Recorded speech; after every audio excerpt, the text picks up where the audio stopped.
Hello everybody, hope you're doing well. Welcome to the first video of Venture Wise. Hope you enjoy the content and we are here to bring you helpful videos around algorithmic trading. We are going to explore different ways people trade. There is a lot of talk about these methods online. Many people, even experts, praise some of these methods. Some say they have a high win rate like 80 or 90%.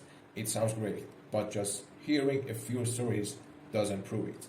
So we are taking a different approach. We want to really test these methods. We will use programming and software engineering techniques to check these trading ways over a longer time. Not just a few examples, that way we can see if they truly had the success people talk about in the past. So join us and let's find out together. If these methods worked well before, it gives us confidence to use them in the future. Today, we will look at a popular figure you might know from YouTube and other platforms. Most traders have heard about Inner Circle Trader or ICT. Created by Michael, and he shared his work around 2013, and he's also known for his smart money concepts system. Many respects his ideas. We are keen to see if Michael's teachings are effective. Specifically, we will test one of his well-known strategies named Judas Swings. We learned about this strategy from various resources, especially a YouTube video by Golden Trader. He explained ICT's ideas lucidly, and based on his video, we will apply this strategy and backtest it over a longer time. And you can find the video link in the description. So today we are focusing on Euro USD, though you can apply this to other assets in the Forex market. It is vital to set your time zone to New York, as most ICT strategies rely on this setting. For the Judas Swing strategy, here is what you need to do. The first important part is about timing. So we look at the price from midnight to 8:30 a.m. and identify the highest and the lowest points. This should be done in a 1 minute time frame. The second part is about pattern recognition. Once we have these points, we should wait for the market to touch either the high or the low. In other words, the highest or lowest point, which are liquidity areas, should be swept by the price. After this happens, we should look for a specific pattern. And there is another point about trading window.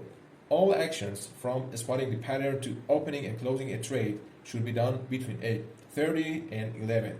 If we have an open trade after 11 a.m., we have to close it.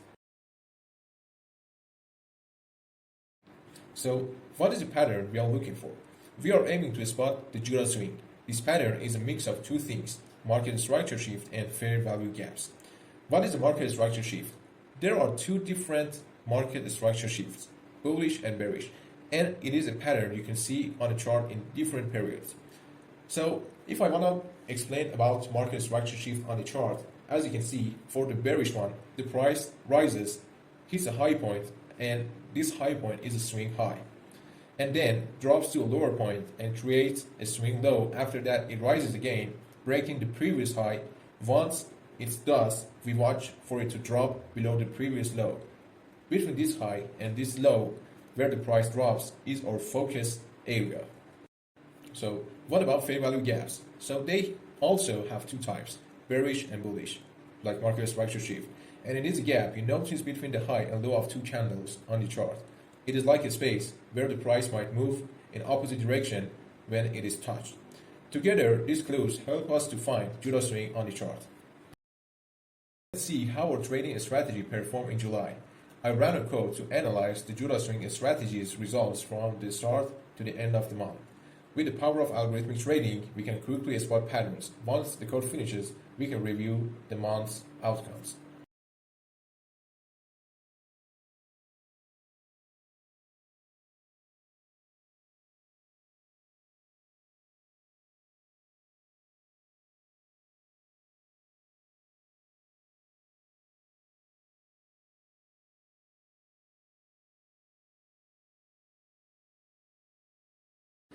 Looking at the chart, I will walk you through some key days. Starting from the end of July, on 31st, there wasn't any trade. There wasn't any trade. We noticed a pattern at 9:47 here. It was the start point, and a pattern was created. But the price didn't hit our fair value gap, so no trade was here. And the extremity fair value gap was here, but as you can see, after this point, the price didn't move up. and nothing touched in this level. So we didn't have any trade.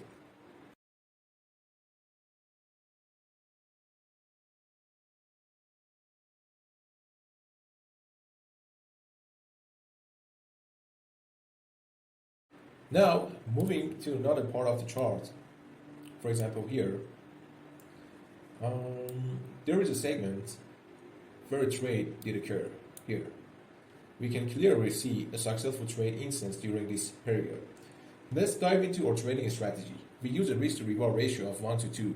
So when we spot a pattern, here the market structure shift, and as you can see, the low liquidity was swept. So here we look for a bullish market structure shift, and that's our cue to trade. For instance, after spotting the pattern here, the market structure shift, we enter the trade in the fair value gap in the extremity FVG in this point, and by the next candle, this was the gap we spotted here, and we entered the position in this candle, and by the next candle here we reached our profit target, and it was a successful intraday trade. And now let's check another example and see what happened in the past. For example, if I want to check, I think this point can be interesting here.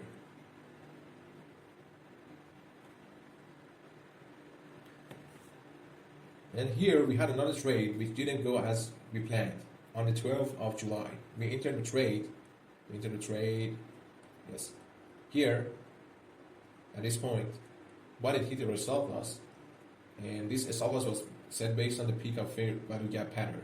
And there is a fair value gap here. This is a fair value gap, as you can see, the bearish fair value gap, and it is a peak. The first candle high is a peak of fair value gap, and we exited the trade at 9:06 a.m.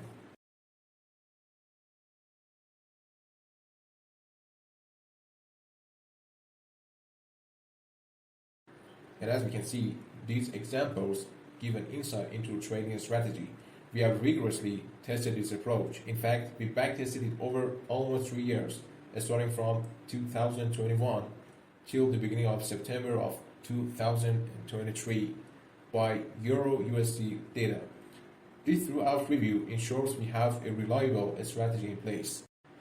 Now, I'm going to go over the results from our trading strategy and share a presentation we have prepared for you. This will help you understand the main outcomes of our approach. So, when reviewing our strategy over an extended period, we applied specific settings. Our stop loss method was set to 0. What does it mean? We used different SL methods, with method 0 indicating either the high or low point of the first candle of FVG is our stop loss, depending on whether the market was moving up or it was bullish or bearish. This particular SL method based on our pattern is a standard and one of the first we chose for this strategy.